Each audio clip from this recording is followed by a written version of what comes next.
नमस्कार. नमस्कार. आपलं नाव कसं? कृष्णात महादेव जरग, राहणार मसवे, तालुका बदरगड, जिल्हा कोल्हापूर. बरं. आता तुम्ही ज्या प्लॉटमध्ये उभा आहे ते क्षेत्र किती आहे? 25 गुंठे. 25 गुंठ क्षेत्र आहे. आता ह्यामध्ये तुम्ही ऊस पीक जे दिसतंय ही कुठली व्हरायटी आहे? 86-32. 86-32 व्हरायटी आहे. बरं. आता तुम्ही या प्लॉटसाठी काय वेगळा प्रयोग केला आहे? ह्या प्लॉटसाठी आम्ही रासायनिक युक्त सेंद्रिय खताचा वापर केलेला आहे. मावली ॲग्रोटॉप सेंद्रिय खत वापरलेलं आहे. बरं. आता ही लागण कधीची आहे? 27 सप्टेंबर. 27 सप्टेंबरची लागण आहे, बरोबर?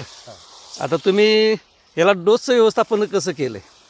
हे सरी लागण करून घेतली. बरं. लागणीवेळी काय कुठलं खत न घालता हं.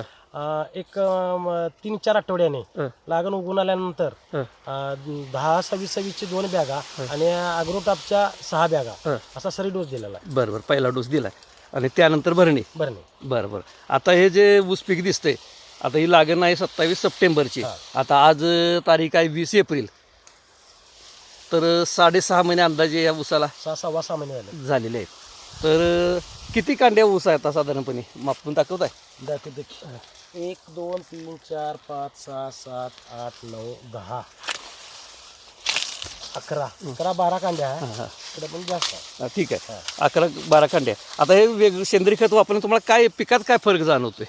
पिकात मध्ये पेरांची लांबी, पेराची लांबी, पेरांची जाडी. आता ही पेर आता या सुद्धा लागली. लांबी फार मोठी आहे अगदी. बरं. आणि पानाची बरं ग्रोथ पण चांगल्या पद्धतीची आहे. बरं.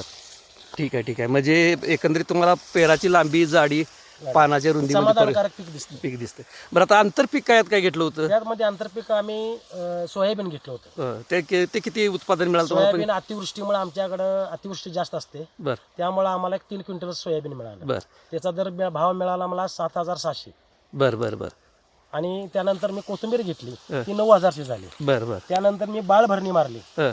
नुसतं रान फोडून घेतलं. त्यामध्ये पोकळा, मेथी आणि कोथिंबीर नवीन घेतली होती. बरं. तर तिचं 45,000 रुपयाचं पीक मिळालं मला. बरं. म्हणजे आंतरपिकात तुम्ही आंतरपीक आहे. एकूण 45,000चं उत्पादन घेतलं? नाही. 45,000 रुपये त्या पिकाचं मिळालं. 9,000 कोथिंबीरचं मिळालं आणि सोयाबीनचं 3 क्विंटलचं बहुतेक 23,400 रुपये काहीतरी झाले होते. बरं.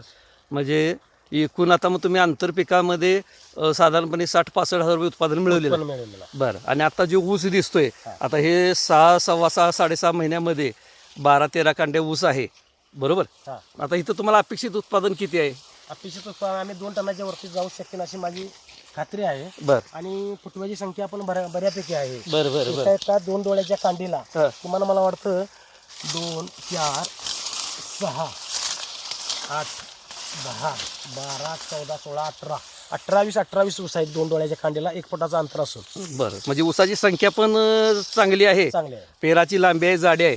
त्यामुळे 2 टनाच्या पुढे तुम्हाला अपेक्षित उत्पादन आहे. आणि आंतरपिकातून बी तुम्ही हे घेतलेलं आहे, चांगलं पीक घेतलेलं आहे. तर तुम्ही पूर्ण समाधानी आहात का? मी पूर्ण समाधानी आहे. ठीक आहे. ओके. मग इतर शेतकऱ्यांना तुम्ही काय सांगू शकाल? इतकं शेतकऱ्यांना आम्ही बघितलं, सगळ्या स्पर्धेमध्ये मी भाग घेतो. बरं. तालुका पातळीवर भात पीक स्पर्धेमध्ये घेतो.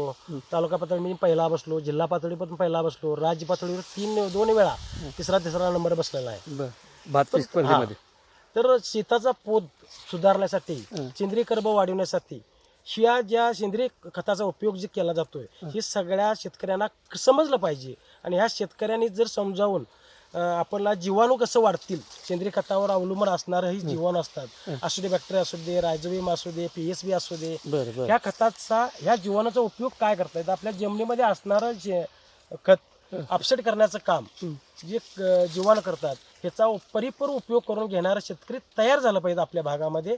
हेच आमच्या सगळ्या शेतकऱ्यांना मी आजपर्यंत सांगत आलो आणि माझ्या पाठोपाठ असे शेतकरी तयार होत चाललेले आहेत. ठीक आहे. म्हणजे तुम्ही पूर्ण समाधानी आहात? पूर्ण समाधानी. ओके. धन्यवाद.